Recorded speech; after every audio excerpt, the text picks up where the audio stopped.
cuando la sal pierde su sabor. Y por supuesto que nos vamos a enfocar en los versículos 34 y 35. Hoy abandonamos el capítulo 14 de Lucas. Y aunque ha sido nuestra intención exponer todo el Evangelio de Lucas párrafo a párrafo, en esta porción del versículo 25 al 35 hemos acampado al menos 3 domingos, hoy es el cuarto. Pero hoy abandonaremos, como dije, este capítulo. El versículo 25 comienza con la frase: grandes multitudes iban con él, lo cual, como hemos repetido, no fue nada extraño en el ministerio del Señor en algunas ocasiones, pero en respuesta a este episodio, el Señor se vuelve a ellos y les lanza esas tremendas demandas del discipulado que hemos venido estudiando. Personas que no han estado al tanto de esta serie, pero quieren acceder a ellas, pueden acceder a ellas en la medida que los vamos subiendo en el canal. Pero el Señor les lanza tremendas demandas. Queda muy claro que nuestro Salvador tenía un santo afán para que quienes iban con Él, como dice ahí, grandes multitudes iban con Él, no solo fueran con Él, sino que se convirtieran en sus discípulos reales, no solamente estuvieran como al lado de Él, sino que estuvieran atrás suyo, como sus discípulos, es más, estuvieran en Él. El que está en Cristo es nueva criatura, y solo el que está en Cristo es salvo. La demanda del discipulado, al menos aquí, el Señor la concluye por medio de una analogía que no es explicada como tal, pero que a la luz de su contexto es la aplicación final de esta enseñanza. Es como si Él viniera argumentando y aquí pone una aplicación final, como la última vuelta de tornillo para que esas demandas del discipulado queden bien afianzadas en el corazón. Esta analogía es interesante, ¿sabe? La de la sal, porque aparece en 3 de los 4 evangelios y no siempre es citada de la misma manera. El Señor usó muchas veces esta analogía de la sal para enseñar varios principios, pero en esta ocasión está aplicada en el contexto de las demandas del discipulado. Yo sé que en otros textos esta misma analogía de la sal, buena es la sal, cosas así, significan otra cosa porque están en otro contexto, pero aquí es el final de las demandas del discipulado. Por eso el Señor termina con estas palabras: el que tiene oído para oír, oiga. Como quien dice, o como si les dijera al Señor, escuchen, pero escuchen muy bien. Espero que interpreten correctamente lo que les estoy diciendo, no pasen por alto estos asuntos. Vamos en primer lugar al significado. ¿Qué significa aquí esta analogía?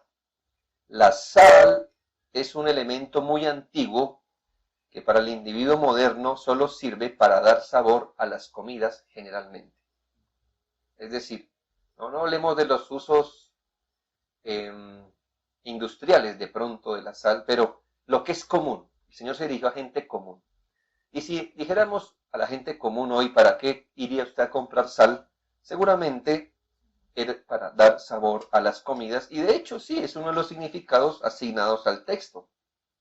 Pero debemos ir un poco más al mundo de la antigüedad, donde la palabra o donde la sal era un elemento más extensamente usado para el uso común, y además que con el tiempo, para el pueblo de Dios y para los asuntos de la fe, tomó significados metafóricos. ¿Me hago entender? Así como el agua, por ejemplo. El agua es el agua y sirve para lo que sirve el agua, pero cuando esto tuvo relación con elementos espirituales, ahora el agua vino a tener significados rituales, por ejemplo, o espirituales. Lo mismo pasó con la sal. En el mundo de la antigüedad, en el Oriente, donde a falta de electrodomésticos que preservaran la comida de dañarse, la sal se usaba también como conservador.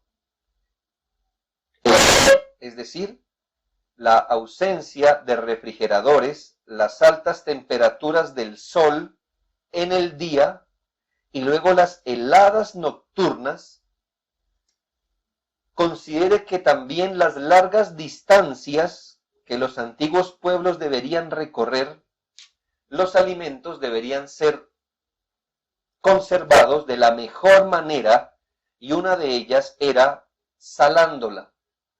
Así que la sal hacía en su momento el papel de preservar o conservar, en este caso, los alimentos. También a la sal se le atribuyen propiedades purificadoras. Estamos hablando del mundo antiguo, me hago entender, no había un desarrollo de muchas cosas en la ciencia, por supuesto, pero en su momento una manera muy casera de purificar ciertas cosas era, por supuesto, salando las cosas. También la sal podía reducir el nivel de amargura de algunos líquidos.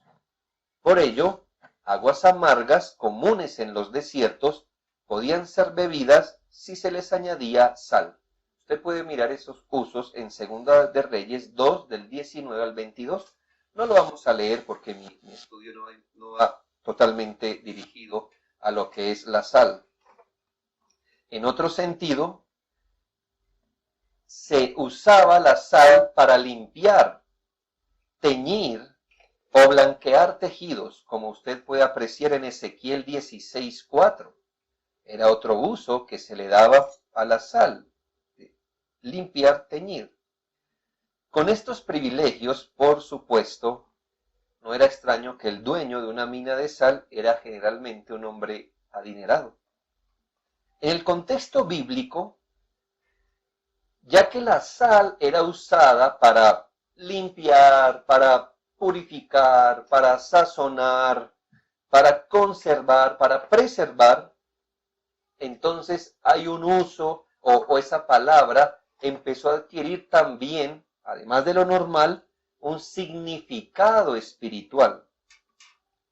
Como le digo, por las propiedades de purificar, conservar, por esas cualidades antisépticas, la sal vino a ser señal o a significar santidad, algo puro, algo limpio y por lo cual algo deseable, por supuesto. Te recuerdo que en Levítico 2:13 se dice que todos los sacrificios deberían tener sal. ¿Por qué? El Señor estaría interesado en que los sacrificios tuvieran sal. No en sí mismo para darle un sabor al sacrificio, sino como esa manera de señalar visiblemente que todos los sacrificios deberían ser dados con pureza, santificados como algo limpio. Recuerde también que la sal, por eso mismo, por ese significado de pureza, limpieza, de santidad, de algo deseable, llegó a ser un emblema del pacto de Dios con su pueblo. En Números 18:19 y en Segunda de Crónicas 13:5 se le llama al pacto de Dios con su pueblo pacto de sal. Pacto de sal. Como diciendo que el pacto, ese trato de Dios con su pueblo, no solamente es santo, es puro, es un pacto de amistad, sino que ese pacto es preservado divinamente por Él. Un pacto conservado puro, un pacto de comunión perpetua.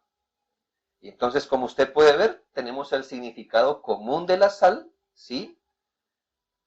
Lo que hace a nivel de lo obvio, de lo temporal, y cómo ese significado o cómo esas propiedades vinieron a tener un significado también espiritual.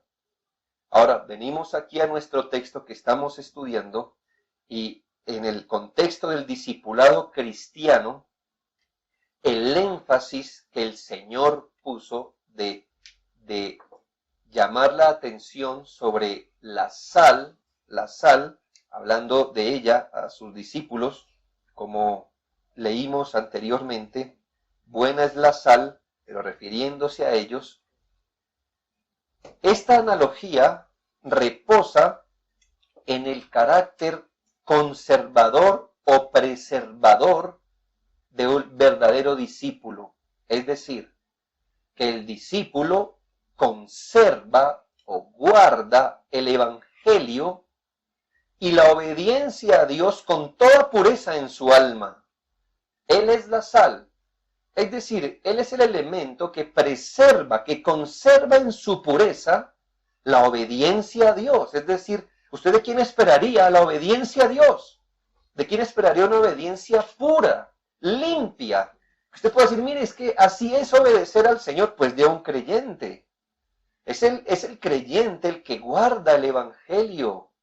Usted no esperaría de un no creyente que sea recto en su vivir, ni que guarde la pureza del evangelio. Si un no creyente tiene ideas descabelladas de lo que es la Biblia, de lo que es el evangelio, ¿quién debe tener ideas reales, puras? ¿Quién debe guardar la sana doctrina en su pureza? Pues se supone que un discípulo del Señor. Pero además, el hecho que el Señor señaló a sus discípulos como sal indica también de otra manera la influencia que el discípulo tiene en un mundo contaminante. Así como, note usted cómo la sal preserva y conserva un elemento, de alguna forma influye sobre la putrefacción de algo que pudiera estar amargo, sucio o que empieza a corromperse, así el discípulo también influye como discípulo en un mundo que se contamina y que es putrefacto a su alrededor. Así que lo que es la sal para el mundo natural son los cristianos para el mundo espiritual. Este dicho de Cristo que desafía la permanencia del carácter del discípulo, desafía la continua influencia que debe presentar. No era cuestión de ir con Cristo, no era cuestión simplemente de seguirle, no era cuestión de que me gustan sus enseñanzas meramente. Hay mucha gente que le gusta escuchar de Dios, de Cristo, le gusta la religión, y más en momentos de crisis se vuelven como más receptivos a la voz del Señor. Es más que eso. Este dicho de Cristo desafía a la gente, desafía a la gente que no es querer seguirlo, no es que le guste un poco el evangelio, es ser algo, es seguir a Cristo, es ser discípulo.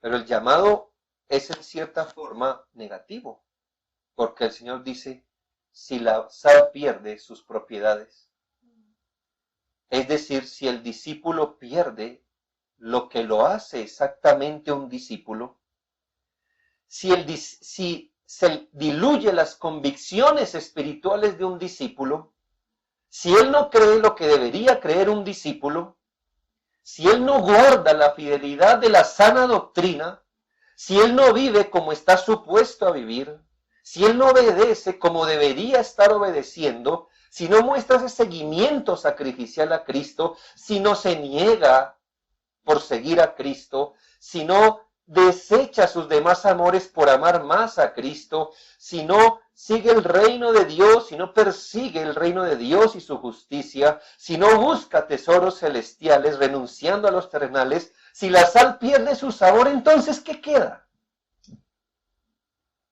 Se vuelve insípido, pierde su eficacia. Buena es la sal.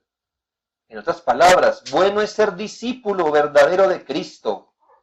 Pero si este discípulo no guarda la fe con limpia conciencia, no guarda la obediencia al Señor como es debido, si no ejerce influencia a su alrededor, si al final no somos sino como el mundo, salvo que nos hemos puesto el nombre de cristianos, la sal ha perdido su sabor, no sirve de nada, entonces profesarse discípulo del Señor. Lo que le quiero decir es que si nuestra vida no es profundamente transformada, sometida a Cristo, de tal forma que nuestra vida de obediencia sea evidente, nuestra influencia sea evidente, entonces llamarnos discípulos de Cristo es un mero nombre, es una calcomanía puesta. Haga de cuenta que un carro está dañado, completamente fundido en el motor, pero usted le coloca una calcomanía que dice nuevo. Mi pregunta es, por el hecho que le colocó una calcomanía encima, ¿ya cambió la naturaleza del auto? No. Y mucha gente no quiere lidiar con su vida, con sus convicciones. No quiere asumir el evangelio, no quiere asimilar el evangelio, no quiere ser sacrificial, no quiere negarse a sí mismo. Quiere un evangelio de diversión, quieren brincar, quieren saltar en las iglesias, quieren que les digan lo que ellos quieren escuchar, que serán prósperos, felices. Quieren todo eso, hasta darán toda la plata que quieran, que le llaman pacto. Por conseguir eso, pero no quieren ser discípulos de Cristo, no quieren tratar con su alma, no quieren tratar con su testimonio real en el mundo, pero se han puesto una calcomanía que dice cristiano. ¿De qué sirve eso? Positivamente hablando, quiero mirar lo positivo y lo negativo, pues el texto dice algo positivo, buena es la sal. Y lo negativo, sí, la sal ya nos sazona. Miremos lo positivo. Buena es la sal, versículo 34. Buena es la sal. En otras palabras, qué bueno es ser discípulo de Cristo, qué bueno es ser un discípulo real de Cristo. No una imitación de calcomanía, sino bueno es la sal, bueno es ser discípulo. Bueno es ser un hombre que ha sido transformado por el Espíritu de Dios. Qué bueno es que el Señor haya tomado una vida y la haya transformado por el poder de su Espíritu y en la palabra del Evangelio. Bueno es el hombre que calculó el costo, que calculando el costo de seguir a Cristo ha dado la espalda al mundo, así se haya ganado el desprecio de todos. Qué bueno es que un hombre se haya doblegado al señorío de Cristo por medio de la fe en él. Qué bueno que el hombre tome la cruz de Cristo y tome su cruz pesada de la negación. Y no solamente se haya negado a sí mismo tomando la cruz, sino que ahora halle deleite en la cruz de Cristo. Pues me gloriaré, como dijo el apóstol Pablo, en la cruz de Cristo. Qué bueno, buena es la sal. Bueno es el hombre que ha tenido que confesar sus pecados en el Señor y que ha podido hacerlo realmente confesando en arrepentimiento genuino todos sus pecados delante de Dios. Qué bueno es ser el hombre para el cual el vivir es Cristo y la muerte es ganancia. Usted sabe que la gente quiere morir en Cristo, pero no quiere vivir en Cristo. Gente quiere morir en Él, pero no quieren vivir en Él. Gente quiere que al morir sean recibidos en el cielo, pero no quieren vivir como discípulos. Gente vive como el diablo en la tierra y quieren al morir estar en el cielo con el Señor. Eso no es lo que nos dice aquí. Bueno es el hombre que tomó su yugo desde aquí de la tierra, aquel hombre que abandonó su pecado, su vana manera de vivir, que abandonó sus vicios antiguos, que fue transformado desde su interior. Qué bueno es el hombre que pudo confesar sus pecados, que él vive para Cristo, que él vive en Cristo, que peregrinará hasta el último día en Cristo y que al morir será recibido en gloria por Cristo. Bueno es el hombre que ha aceptado el Evangelio, pero bueno es el hombre que lo está asimilando en su interior. Usted no asimila el Evangelio de una vez por todas, usted lo va asimilando, usted lo va haciendo suyo, usted lo va haciendo vivo en su corazón. Usted lo incorpora en su alma cada día que pasa y bueno es el hombre que hace eso, que ha empezado ese camino empinado de fe en Jesucristo y obediencia abnegada al Señor. Bueno es la sal, eso es bueno. Bueno es el hombre al cual la doctrina del Evangelio ha modificado lo que él es. Que él pueda decir, como dijo el apóstol, esto erais antes muchos de vosotros. Qué bueno es el hombre que pueda decir, yo antes era un idólatra, un borracho, un perseguidor, un blasfemo. un profanador del día del Señor. Antes mi corazón estaba sobre las ganancias temporales. Me gustaba mucho el dinero, me gustaba la lujuria. Bueno es el hombre que pueda decir, eso era antes. Ahora ha sido transformado por el Señor. Su evangelio se ha puesto en su corazón, no como algo intelectual meramente, sino que el Señor se lo ha aplicado a su corazón por el Espíritu. Bueno es pasar de inmundicia a la vida nueva en santidad. Bueno es haber sido trasladado de las tinieblas a la luz. Este evangelio tiene poder, ese poder por lo que el Espíritu Santo lo hace vivo, de transformar su carácter, como la sal que le purifica, le limpia, le preserva.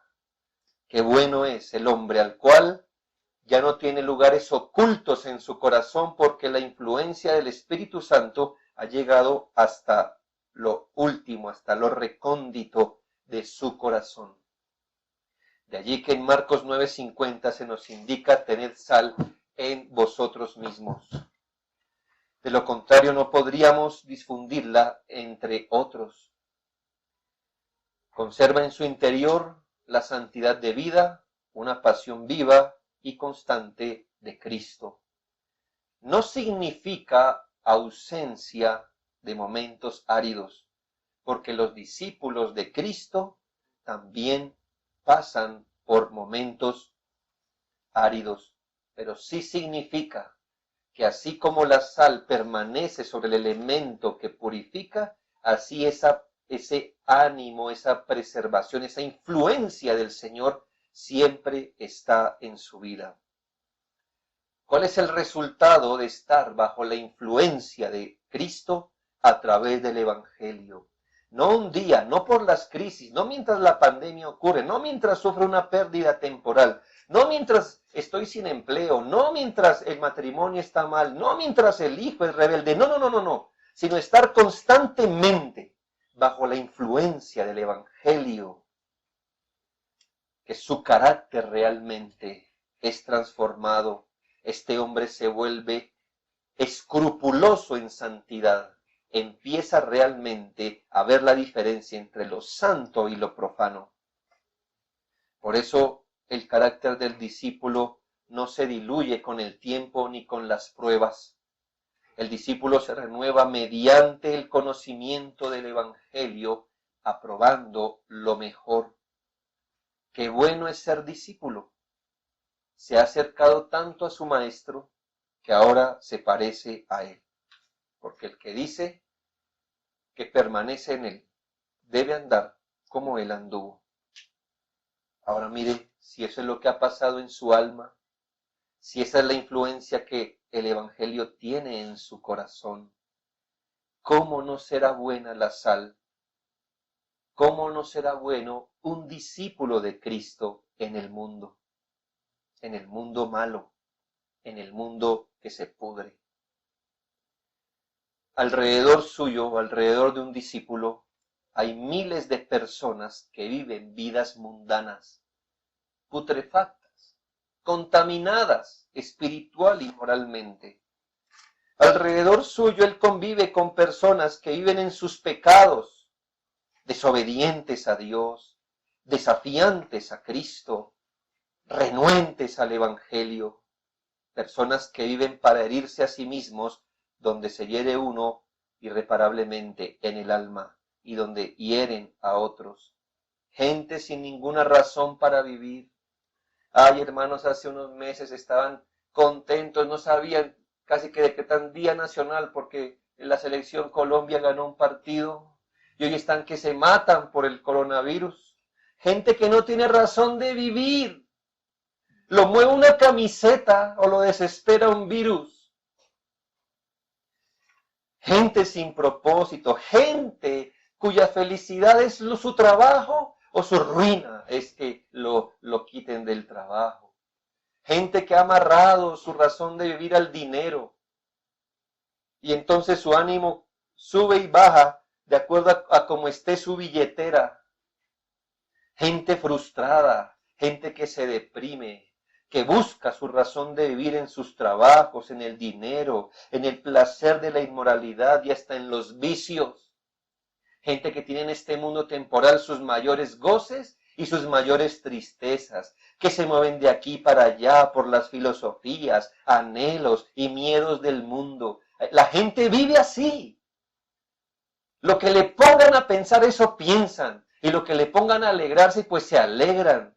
Y lo que le pongan alrededor a sufrir, pues lo sufre. Así es la gente, yendo de aquí para allá, como dice la Biblia, como un tamo, como una paja que arrebata el viento y la zarandea de aquí para allá. El creyente se levanta como vivo en medio de este mundo putrefacto. Se levanta limpio en medio de la suciedad del mundo. El creyente se levanta lúcido en medio de la confusión que reina en el mundo. Buena es la sal, ¿no es así? Mientras todo el mundo vive vidas pecaminosas, mientras usted ve que se arruinan sus vidas, arruinan sus familias. El creyente se levanta como un hombre santo, preservando así el evangelio en su corazón, no anda en las pecaminosidades. Él ha dicho, ya no es tiempo de andar en las lujurias de los hombres, es el tiempo de andar en la voluntad de Dios. Este hombre se levanta lúcido cuando todo el mundo está confuso en que ahora no sabemos si un hombre es un hombre o no, una mujer no, o si matar a un bebé en el vientre está bien o mal. La gente dice, pero ahora que no sabemos qué creer, lo que antes era bueno ahora no, ¿qué hacemos? ¿Qué creer? No sabemos. El creyente se levanta lúcido. Él ha incorporado el evangelio, él lo vive, él lo entiende, lo ha asumido así. Para el creyente el asunto no es tan difícil de discernir lo que le quiero decir. El mundo impío se corrompe, pero Él es sal. Ser discípulo de Cristo no es cualquier cosa, porque no representamos a cualquier persona, sino representamos a Cristo en el mundo y no adelantamos cualquier interés, adelantamos su reino y su justicia, y nosotros no vivimos bajo cualquier código ético ni bajo cualquier filosofía. Nosotros los cristianos incorporamos el código ético más alto que viene de Dios y es su ley moral. En su posición frente al mundo, el verdadero discípulo es una bendición, contrarresta la corrupción reinante a su alrededor. Claro, hermanos, no malentienda, no es la presencia de Él, no seamos idólatras. Entonces Él llega a la tienda y aunque no abra la boca y no diga nada, todo se santificó y todo se saló a su alrededor. Y es donde Él ponga un pie y la gente tiene esos delirios de misticismo. Vaya en el poder de Dios y todo lo que pise, entonces todo será. No, eso no es por ese lado. Es cuando ese hombre vive, cuando ese discípulo vive como discípulo, que es una bendición al mundo corrupto a su alrededor. Muchos creyentes aquí han experimentado eso. Gente que habla cosas sucias, ven llegar a un cristiano y dicen, no, espere un momentito, que llegó el cristiano. ¡Qué bueno! ¿Por qué? Se supone que el creyente hace eso. Sí, usted no les tuvo que decir nada muchas veces. Pero ellos se sintieron mal. Llegó la sal allí y entonces, al menos en ese momento, frenó el poder corruptor de esa conversación mala que había ahí. Imagínense lo que ocurre. Gente que hace sus jugadas malas. Dice, no, aquí viene el cristiano. Al menos por ese momento, la corrupción se detuvo, porque este hombre, si ve eso, el hombre habla, el hombre dice, el hombre declara la voluntad de Dios en ese momento. Buena es la sal, qué bueno es tener un cristiano en su trabajo, en un estudio, en una universidad, en un barrio. Buena es la sal, porque ellos cuando viven como discípulos preservan al mundo alrededor a través de lo que llamamos el testimonio de vida y por supuesto de sus palabras. Su vida piadosa, esa vida frente a los ojos de los demás, pone de manifiesto la putrefacción del mundo, ¿sabe? ¿Sabe cómo mucha gente va a saber que tiene una familia horrible? Al ver la familia de un creyente. Así lo va a ver. Esa gente se va a sentir mal consigo misma. Va a tener cierta convicción en alguna manera se va a sentir mal. ¿Por qué? Se van a sentir descalificados e incómodos porque ven vivir así a los hijos de Dios. Mire, me gané un problema, pero me lo gané bien ganado, bien por eso. Cuando le dije a los cristianos, ¿por qué salen a marchar defendiendo la familia? Gente que sale a marchar diciendo, queremos la familia como Dios la creó, esas señoras salen a trabajar por fuera de su casa y no crían sus propios hijos. Muchos de esos hombres de la cacerola queremos familias bíblicas, no queremos la ideología de género. Esa gente que salió a hacer eso, hombres no proveen para su hogar, hombres no pastorean su familia, hombres son descuidados con sus hijos. ¿Sabe que por eso escribió el artículo, perdiendo la ideología de género desde nuestros hogares? ¿Quiere contrarrestar la ideología de género? Viva como cristiano en su familia y muéstrele al mundo, exhíbala y verá. Su vida piadosa frente a los ojos de los demás pone de manifiesto la degradación moral. Domingo, no sé cuándo, que fue Año Nuevo, no sé. Muchos creyentes el 1 de enero y el 25 de diciembre salimos a nuestros cultos normalmente, pasando en medio de gente tirada en el piso, en sus vómitos, en sus borracheras. ¿Sabe cómo se sienten ellos cuando lo piensan de verdad? ¿Qué hago yo? Inundándome en mi vómito de borracho. Cuando ven la sal, cuando el creyente vive como debe vivir, como un discípulo, buscando el reino de Dios, su justicia, negándose a sí mismo, hace ver muy mal la vana manera de vivir del mundo. Vienen ellos a abrazarnos, ¡ay, Colombia ganó! ¡Ay! Como si fuera su gozo. Para nosotros ese no es ni nuestro gozo, ni cerquita está. ¿Por qué? Se preguntarán ellos. ¿Por qué no corren con nosotros a la fiesta? ¿Por qué no se alegran en lo que nosotros nos alegramos? Porque para ellos parece que el comer no es su fin. Porque para ellos el grado no es lo más grande que les puede pasar a los jóvenes creyentes. Porque la promoción en el trabajo no es su mayor trofeo. ¿Por qué no? ¿Por qué no? ¿Por qué un paseo a final de año? ¿Por qué el dinero no es eso? Ellos se preguntarán por qué. Pero desde que el creyente viva como está supuesto a vivir, porque un creyente les ha comunicado con sus palabras y su manera de vivir que no vive para eso. Vive en medio de eso, pero no vive para eso.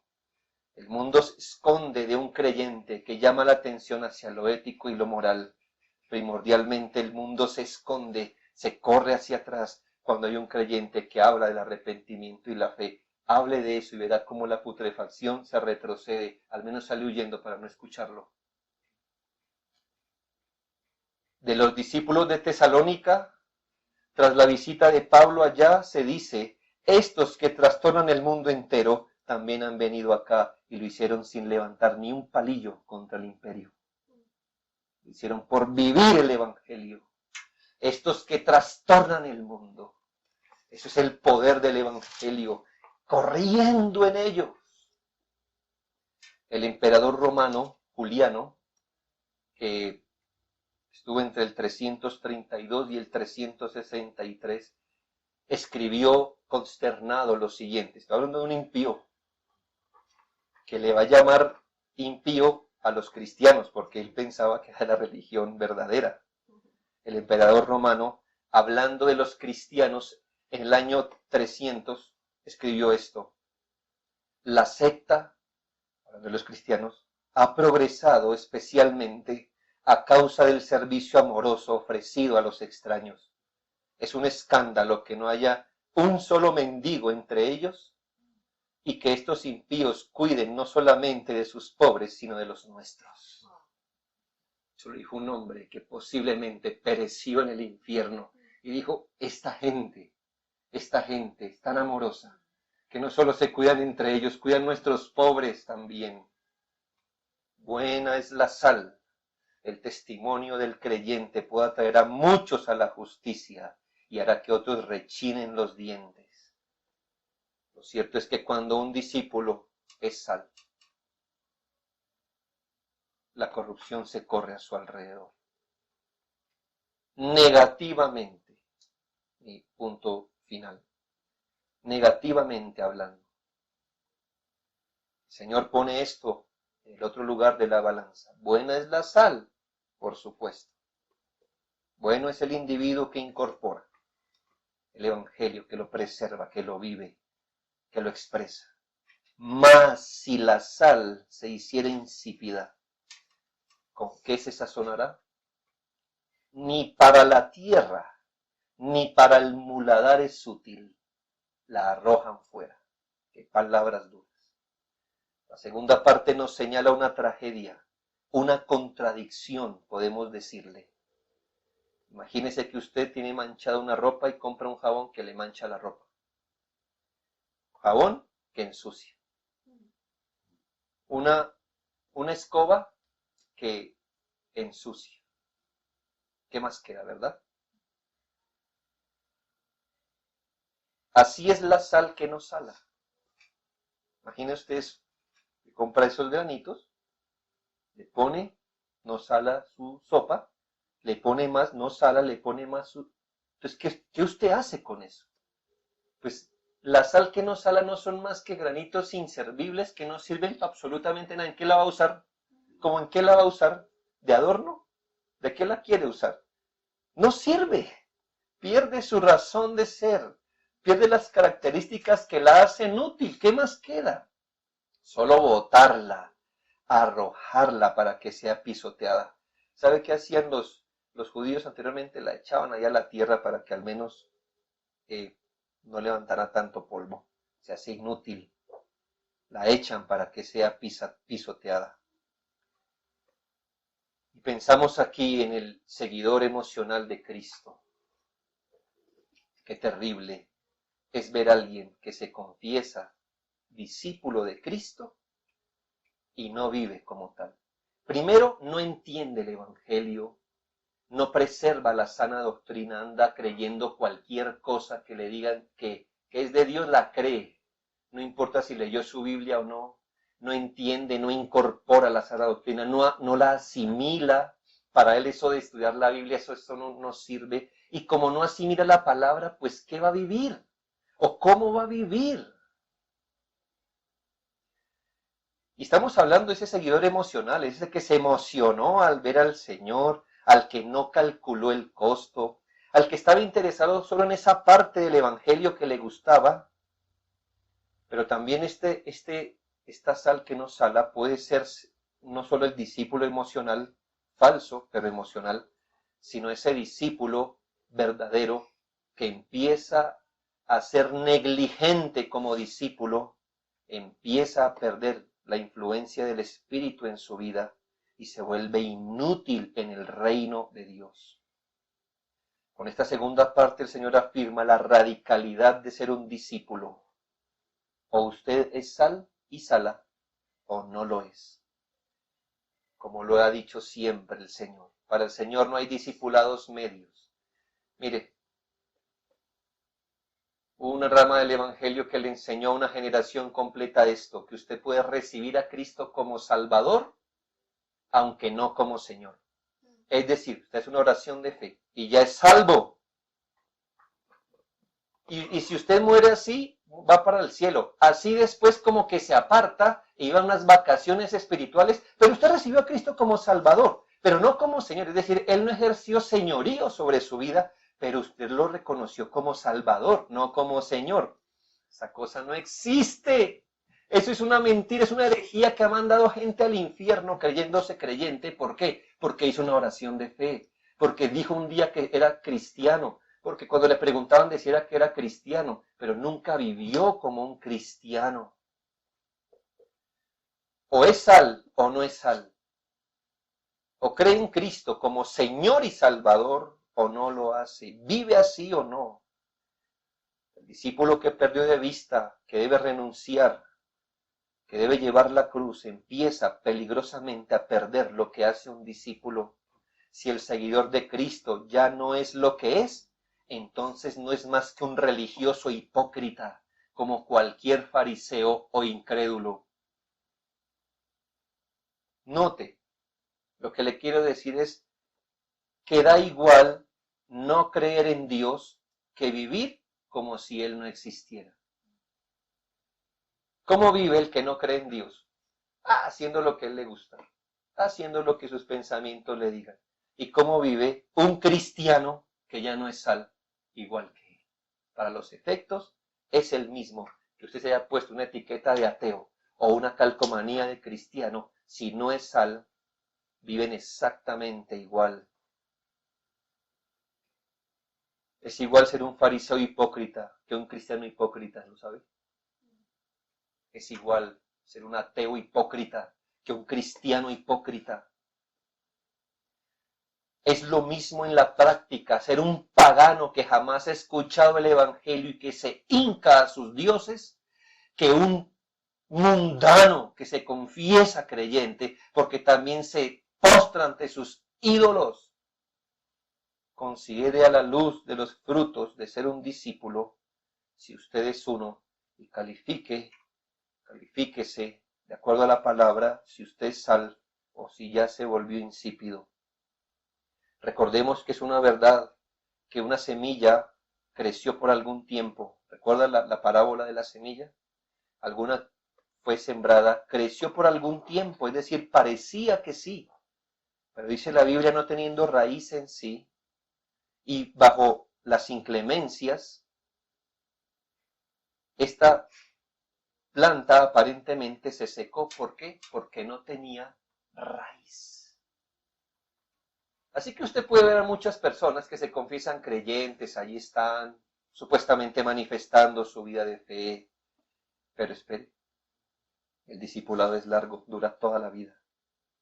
Y en algún momento, algún interés va a mostrar que no tienen raíz, que la influencia del Evangelio no ha penetrado hasta el último rincón, sino que es simplemente una calcomanía externa que se han puesto, y es cuando la sal pierde su sabor.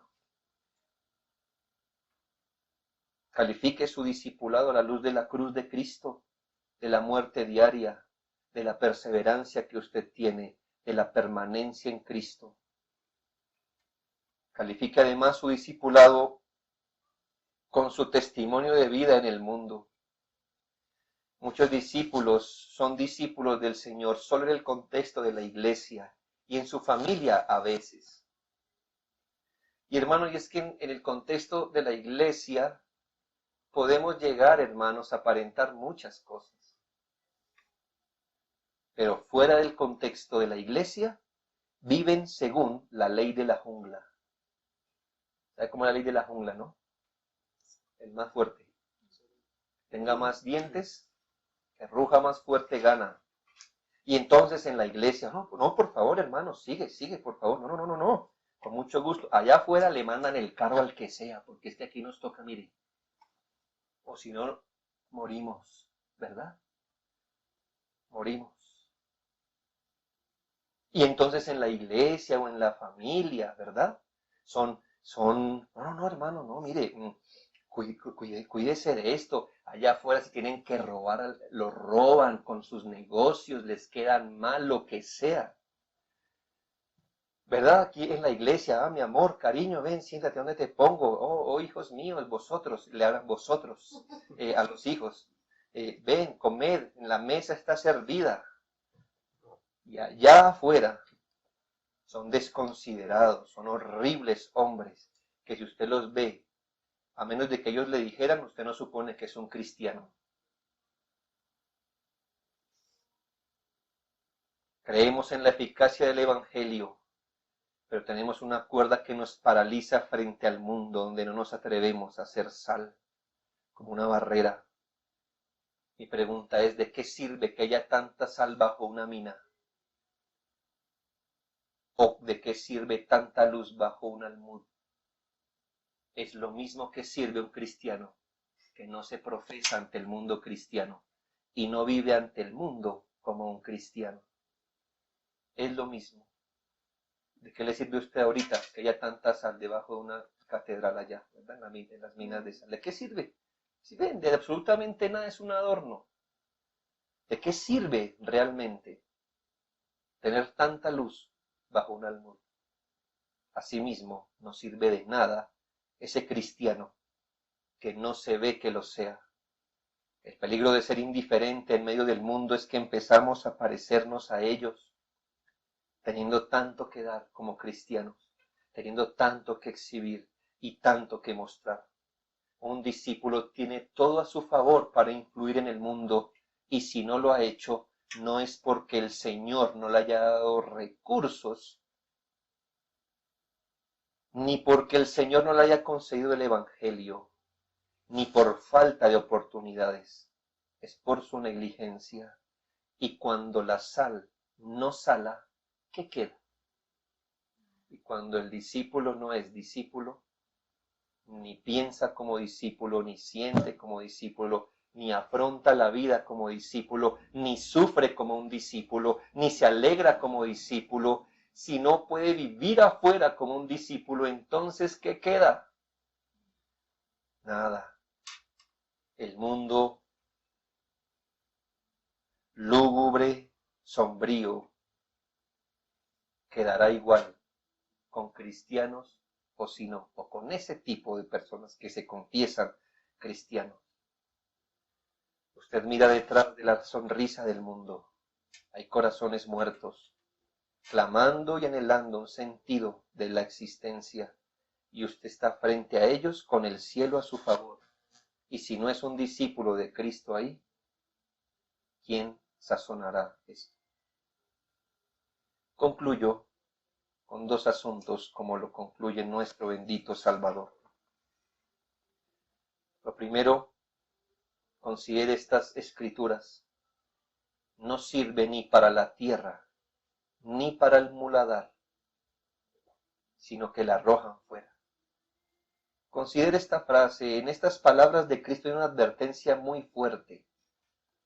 Y es que así como algunos van a conmoverse por este llamado, como espero que sea este sermón, que este sermón conmueva a los creyentes que se han ido perdiendo sus propiedades de sal, sus propiedades salinas, así como algunos van a conmoverse por este llamado y se corregirán, otros van a comprobar que ese declive, ese empezar a perder sus propiedades salinas, van a corroborar en ese proceso que no son discípulos de Cristo en absoluto. Imagine que un individuo pensó que era un discípulo, pero empezó a amar más a su familia que al Señor, su vida más que al Señor, empezó a amar este mundo más que al Señor, empezó a dejar ese espíritu abnegado hacia Cristo, de negación propia, de su vida, empezó a enfriar su corazón, empezó a dejar sus devociones, el amor por las cosas de Dios, el reino de Dios. Quizás se puede decir de él que era uno de los que iba con el Señor, a ser parte de las multitudes que iban con él. Pero comprueba que no es un discípulo. Posiblemente llegue un momento donde ese estilo de vida en declive le gane y compruebe algo, que tenía simplemente el nombre que era sal, pero no era sal, no lo era. ¿Qué dice la escritura de él? No es útil ni para la tierra, ni para el muladar. Muladar es útil. Lo arrojan fuera. Lo peor de no ser sal es que eso significa no ser un discípulo. No ser sal es no ser un discípulo. Y recordemos que solo los discípulos son los que al morir serán recibidos en gloria. Los demás son solo sal que inflamará más el lago de fuego y azufre. Es decir, al menos sirva para algo, para que el fuego del infierno sea mayor. Al menos cumpla esa función. Lo peor de ser sal es que no serlo es no ser discípulo. Y solo los discípulos son salvos, son herederos de la vida y serán recibidos en gloria. Los demás serán desechados al lago de fuego y azufre. Por eso, como mi segunda conclusión, el Señor encomendó esto: el que tiene oídos para oír, oiga. Por favor, oiga. Oiga lo que el Señor Jesucristo dice, lo que Él exhorta en su Evangelio. Considere, vuelva atrás a los sermones pasados.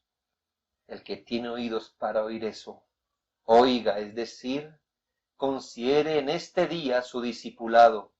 Considérelo no frente a su propia condición, no se califique usted mismo. Párese frente al Evangelio, frente a las Escrituras. No se pare frente a sus sentimientos y diga, ay, yo como que me siento un discípulo. No, eso no sirve de nada, ¿sabe? Usted se puede creer Superman y no serlo. No es lo que usted se crea que es. No es lo que usted perciba que usted es. Usted no puede ser el juez de su propio corazón porque, mire, hasta el día de hoy usted resulta absuelto por su propio corazón. No, mírelo de acuerdo a las demandas. La cruz es, ha sido, es y será la porción de un discípulo en esta tierra. Si está siguiendo a Cristo sin cruz, están dando como los del tiempo de Cristo que solo iban con Él, pero no eran sus discípulos ni estaban en Él. Si está siguiendo a Cristo sin negación, sin sacrificialidad, buscando lo suyo, no lo que es de Cristo, si lo suyo es solo un seguimiento intelectual de Cristo, algo superficial, algo emocional, oiga al Señor, oiga el que tiene oídos para oír a Cristo, que oiga, el que tiene oídos para oír el Evangelio, deténgase por favor, ya que hoy existe la oportunidad de arrepentirse y creer en la obra en sustitución de Cristo, muriendo en la cruz por pecadores, para que ellos hallen justicia perfecta. Oiga hoy su voz de misericordia, su voz de amor, pero su voz de advertencia. Luego, un segundo después de su muerte, le aseguro que oirá esa voz que no quiso atender, pero esta vez para escuchar, apartaos de mí, no os conozco. Que esta no sea la porción de nadie que se expone al Evangelio del Señor Jesucristo. Buena es la sal, pero si la sal no sala, ¿de qué sirve?